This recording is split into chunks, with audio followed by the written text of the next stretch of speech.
Buenas noches, bienvenidos a esta emisión de Reto 2024.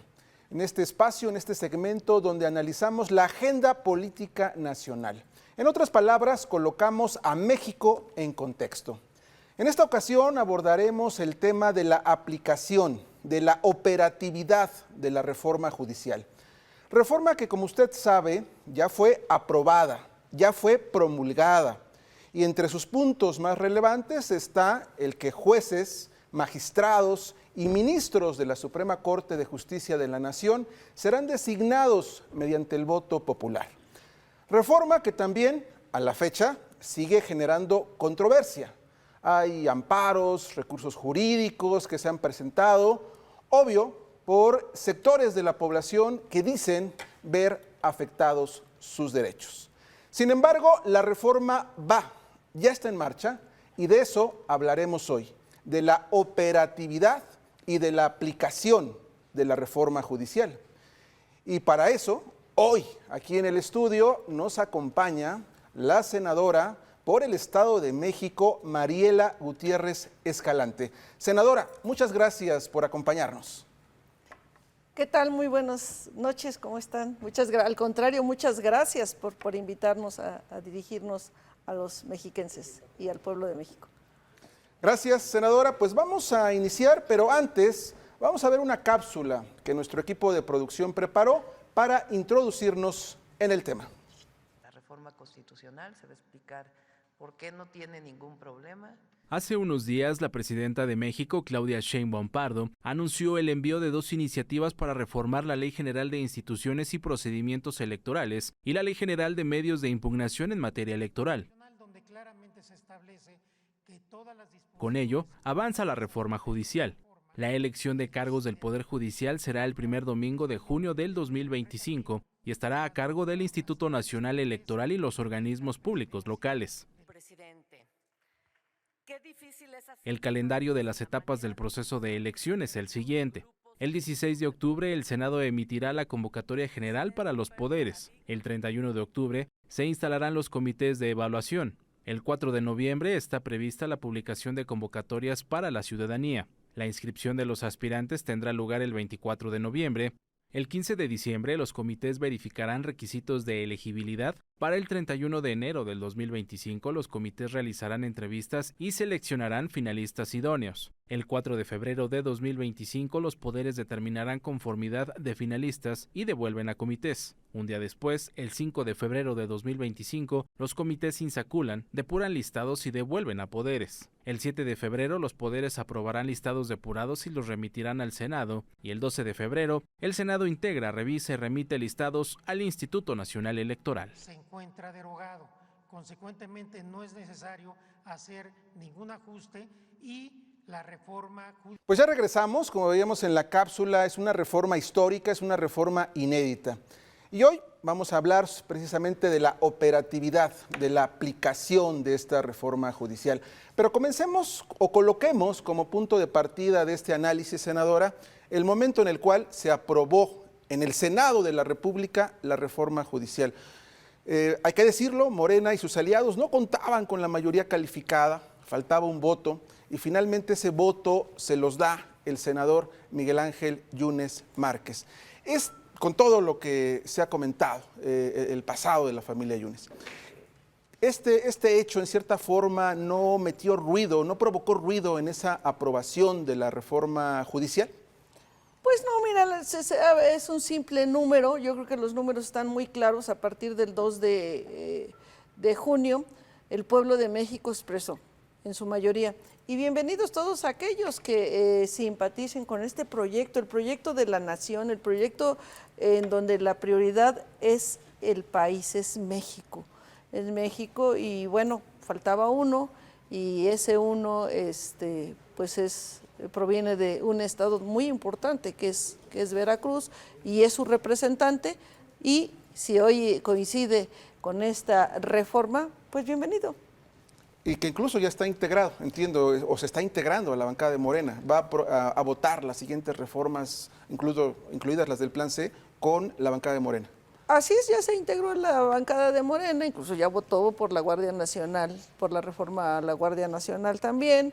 ya está la mayoría calificada para poder obtener, agilizar las reformas que fueron presentadas hace ya casi un año, ¿no? El 5 de febrero, por el expresidente López Obrador, que todas son reformas con un espíritu de servir al pueblo. Fueron un obstáculo en estos 6 años en donde se sentaron las bases de la transformación, y que para consolidarla y construir el segundo piso se requieren las dichas reformas, y una de las principales o primordiales era la del Poder Judicial. De acuerdo, gracias, senadora. Ahora vayamos a todo este ambiente, digamos, de impugnación que se ha presentado, reitero, de algunos sectores de la población. Se han presentado amparos, se han presentado recursos jurídicos, incluso la propia Corte ya ha admitido a consulta este asunto de también revisar en su momento la reforma judicial, que también es parte del debate. Todo ese tipo de recursos no ponen en riesgo la reforma judicial, porque la reforma judicial, hay que decirlo, ya está promulgada. No ponen en duda o en riesgo la reforma judicial, no la frenan, no la frenarían. Pues claro que no la van a frenar, porque debemos recordar que el Poder Judicial es un poder constituido, no constituyente. Entonces, si partimos de ahí, hoy, como bien ya lo mencionaste, ya está promulgada, ya fue publicada por el expresidente López Obrador, en donde ya está adecuado. Además, lo que hicimos fue regresar el poder al pueblo. Como lo establece el artículo 39 constitucional, todo poder dimana del pueblo y debe servir y debe de ser útil a él. Bueno, dicho de alguna forma, ¿no? O sea, en realidad lo que dice, todo poder público dimana del pueblo y se instituye para beneficio de este. Y eso es lo que hicimos ahora al establecer la nueva forma de elección de jueces y magistrados. O sea, es entendible que cause malestar porque pierden privilegios.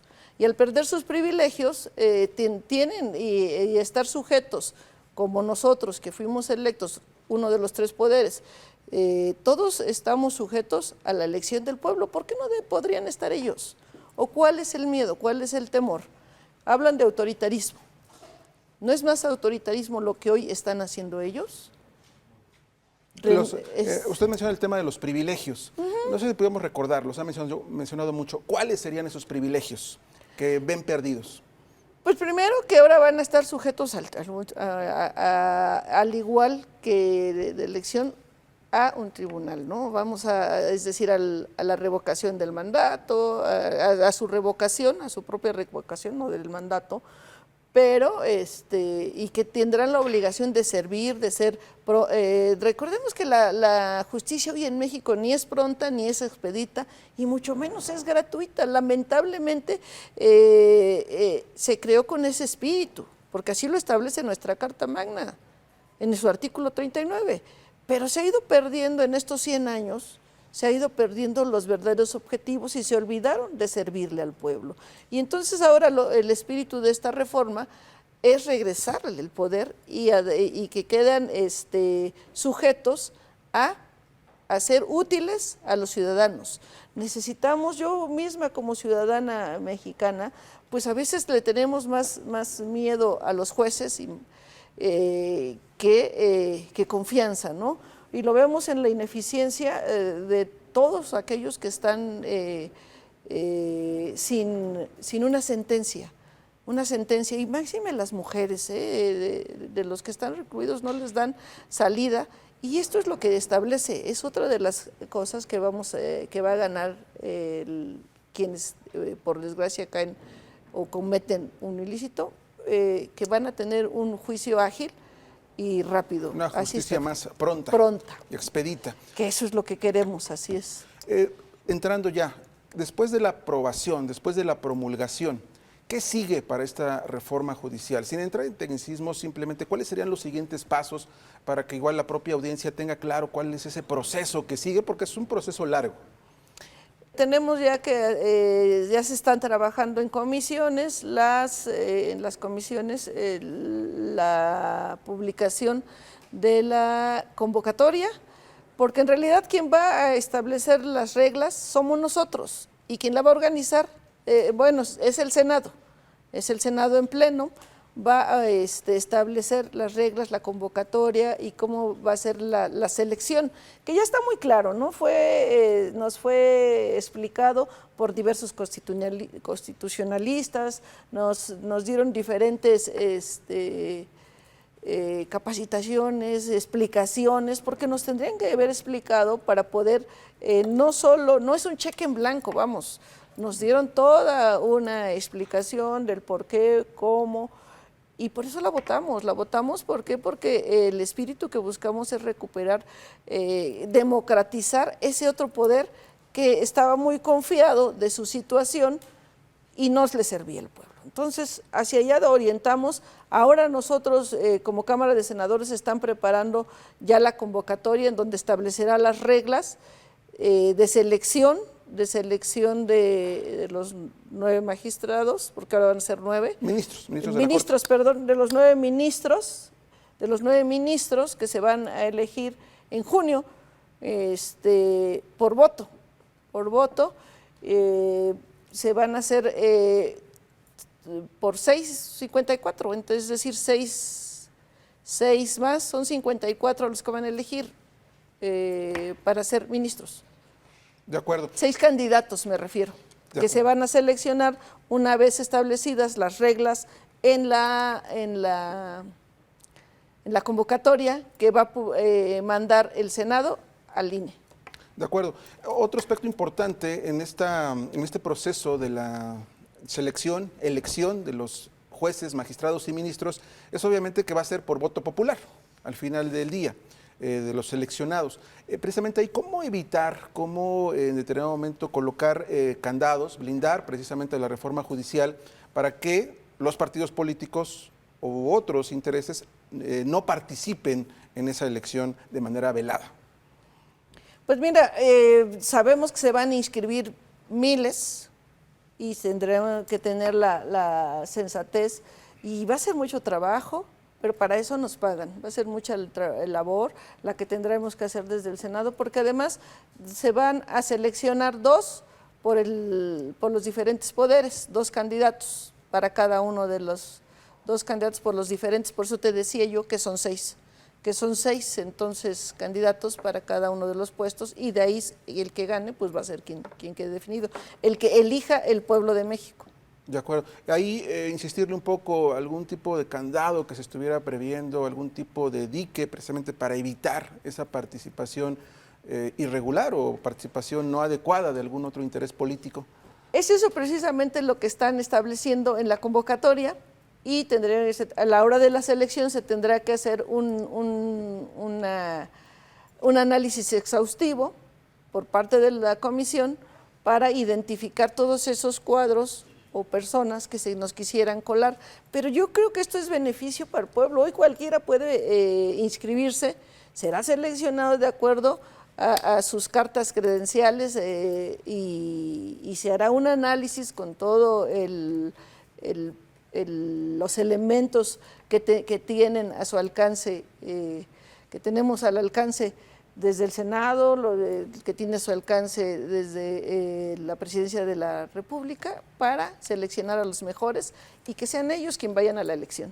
Una pregunta que subyace previo a la aprobación y después de la aprobación es, ¿todo ciudadano podrá o podría inscribirse para ser juez, magistrado o ministro?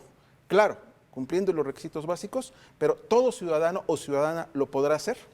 Claro que sí, es esa una de las ventajas que ahora tienen, ¿no? Ahora todos los ciudadanos podrán acceder primero a la convocatoria, segundo, analizar si cumplen todos los requisitos. También ahí pedimos sensatez, cordura entre la ciudadanía y para llegar a la inscripción será un proceso de selección transparente, en donde no es por recomendación alguna, en donde no es, esa es la ventaja, ¿no? Esta reforma apenas inicia y una de sus parte noble, pues es esa, ¿no? La nobleza de que hoy todos pueden acceder a ser aspirantes a ministros. Claro, simplemente cumpliendo los requisitos básicos, no se nos podía recordar. Los requisitos básicos, ser abogado. Ser abogado, contar con experiencias, ser de probada trayectoria, de entre varios otros, ¿no? Es larguísimo el tema, los requisitos mínimos que deben cumplir. Sin embargo, creo que hay muchos ciudadanos que los tienen, que hay mucha capacidad en el pueblo de México y que era necesario que ellos pudieran acceder a tener oportunidades como estas para ser ministros. Ajá, y que además hay que recordar, si pudiéramos hacer un rápido repaso, actualmente el proceso es complicado. Bueno, no actualmente, sino con la anterior ley el proceso era complicado, era muy cerrado. Era cerrado, era exclusivo y eran puestos exclusivos solo para los mismos. Es decir, para hijos se heredaban. Hoy ya no se van a heredar ninguno de esos puestos. Tienen garantizados los que estaban. Hoy están haciendo mucho alboroto, pero ya lo dijo la presidenta Sheinbaum. Tienen garantizados todos sus derechos laborales, tienen garantizados para todo, está previsto. Sin embargo, es necesario, ¿por qué? Porque acá venimos a servir al pueblo, ya lo mencionamos. Este poder es uno de los que no servía al pueblo, sino a algunos intereses económicos, fácticos, y hoy necesitamos a alguien que haga esa justicia pronta, expedita y ágil. Ahora, en el tema de la ciudadanía, al final de cuentas, bueno, la propia reforma establece que en junio del próximo año sería la elección, la toma de protesta sería o entrarían en septiembre del próximo año, los primeros. En todo este proceso pues juega un papel primordial la ciudadanía, los que van a ser los electores. Ahí, ¿cómo orientar a la ciudadanía? En su momento entiendo que saldrán las reglas, los pasos, los mecanismos, pero en este momento, ¿cómo establecer alguna previsión de cómo orientar a la ciudadanía? Porque también es un aspecto donde ha causado cierta controversia, decir, bueno, van a ser tantas boletas, van a ser tantas elecciones, pero ¿cómo orientar a la ciudadanía precisamente para establecer de que esa elección sea, digamos, lo más ágil, lo más simple, lo más factible posible? Bueno, como toda elección, se le van a hacer sus adendos en su momento, se va a publicar, va a ser público, porque si dijimos que va a ser transparente, tiene que conocerla el pueblo de México, tienen que conocerla todos aquellos que aspiren a postularse. Se inicia con un 20% del cambio en los circuitos, no vamos con todos. O sea, decían, es que es demasiado, no, precisamente por eso no se va a hacer un cambio al 100% en todo el país. Se inicia con un 20% de jueces. Entonces, para el año que entra se espera aproximadamente, estamos hablando son 980 por 6, son 6,000 candidatos los que habremos de seleccionar. Tampoco es algo imposible de lograr. Los que habrán de postularse, seguramente se inscribirán más, pero ya postulados para ir a la elección se va a hacer mediante voto secreto, se va a hacer como una elección de los otros poderes, tanto del Ejecutivo, del Legislativo, ahora del Judicial. También está a disposición del pueblo y serán libres de elegirlo. Tendrá toda la difusión como ya lo ha mencionado, como está obligado, no lo ha mencionado, va a estar ahí estipulado que deberá tener toda la difusión. ¿Para qué? Para que el pueblo, ese pueblo que se expresó el pasado 2 de junio y que a quien se le preguntó si era necesario que se hiciera la reforma judicial, porque no fue una ocurrencia ni fue de la noche a la mañana. El pueblo dijo sí, lo necesitamos porque nos surge un sistema moderno, un sistema ya adecuado, pero que nos regrese el poder a nosotros. Es cierto, debemos ser castigados, para eso está el Poder Judicial. Quien delinca, quien cometa un ilícito tiene que ser juzgado, pero que sea ágil, que sea eficiente y que sea justo sobre todo.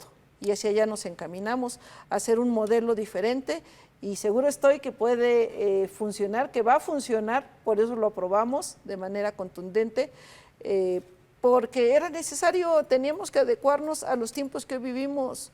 a los tiempos que hoy está atravesando México, ¿no? A la modernidad.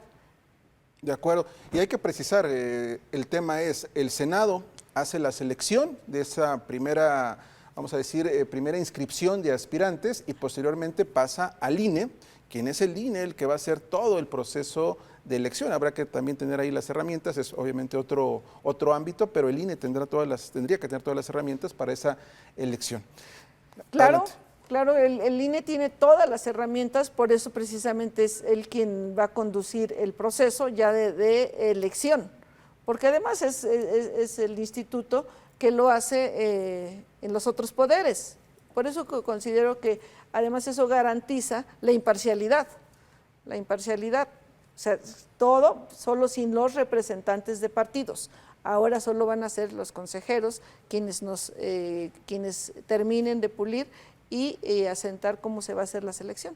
Con todo este contexto, con todo esto que hemos hablado aquí en esta mesa, en este programa, ¿cuál es el futuro que usted advierte para la reforma judicial, incluso no solo en el contexto nacional, sino en el contexto internacional? Mucho se ha hablado de esta reforma, tanto a favor como en contra, pero uno de los aspectos a favor es precisamente que incluso destaca en el ámbito internacional. ¿Cuál es el futuro que ve usted de esta reforma judicial?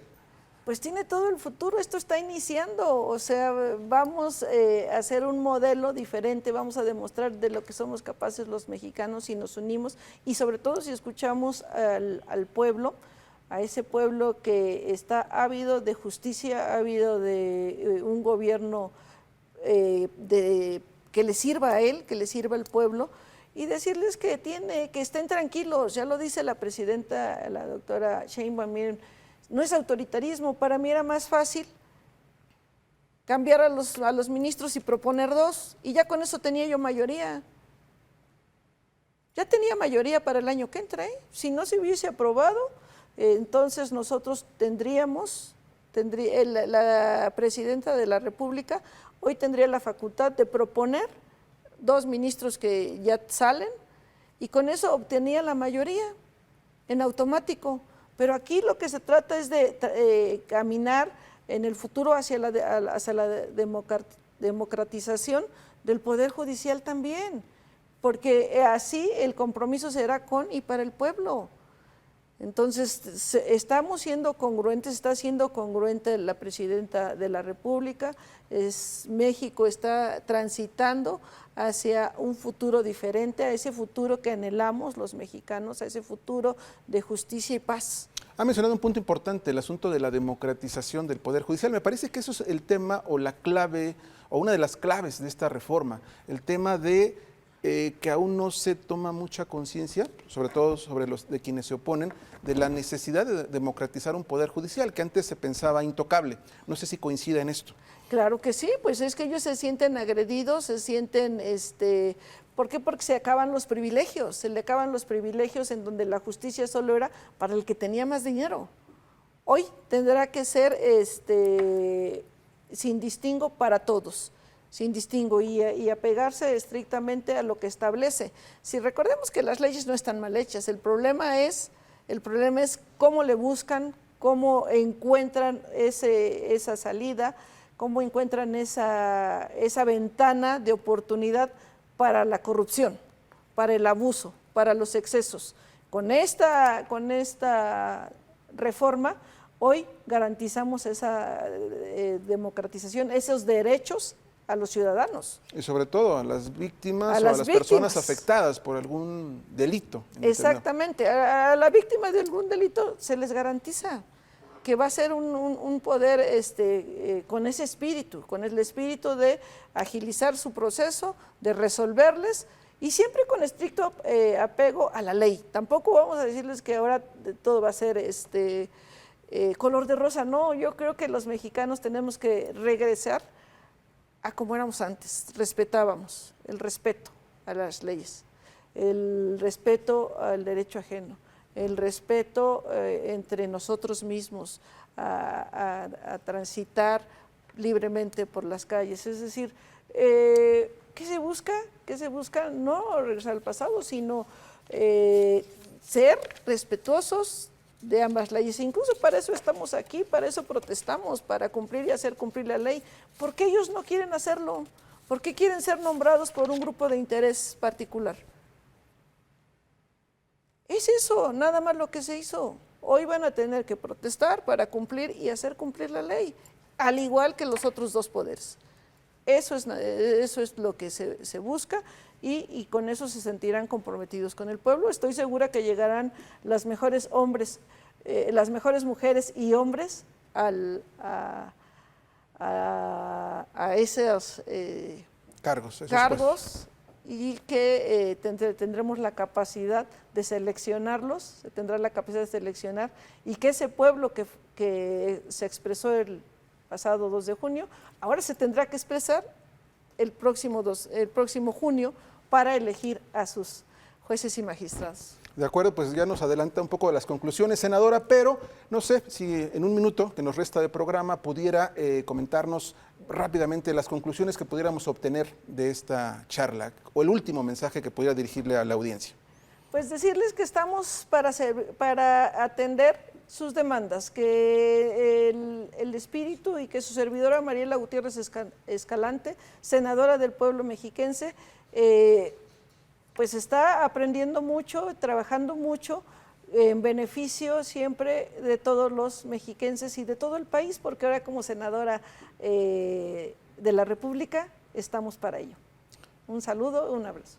De acuerdo, senadora, muchas gracias. Pues bien, terminamos esta charla, este análisis de la operatividad de la aplicación de la reforma judicial. Sin duda, quedan grandes eventos que vienen en los próximos meses, pasos que se irán dando para la aplicación de esta reforma judicial, que sin duda ha simbrado a la sociedad mexicana, pero va por varias líneas: la austeridad, la honestidad, la preparación de los propios jueces, magistrados y ministros de la Corte, así como la democratización de este poder. Le agradezco que nos haya acompañado, como siempre, esta noche en Reto 2024. Buenas noches.